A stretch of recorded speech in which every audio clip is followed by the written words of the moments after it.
Welcome to Sweet Life Beat Life. We hope this video helps.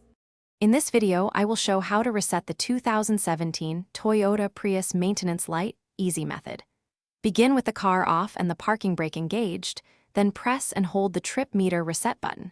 Turn the key to on twice while holding the button until the maintenance light blinks.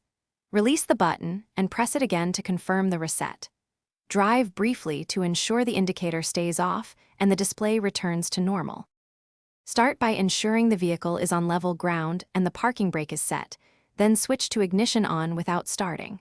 Locate the trip meter reset button on the dash and press and hold firmly.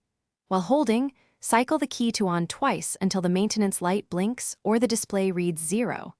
Release the button and confirm the message, then start the car and check that the light remains off. If you're enjoying this guide, please subscribe and like the video to help more people find easy car tips. Quick recommendation. Life's too short for a stinky car, so grab Little Tree's Black Ice as a low-cost way to make your drive feel fresh and guarded.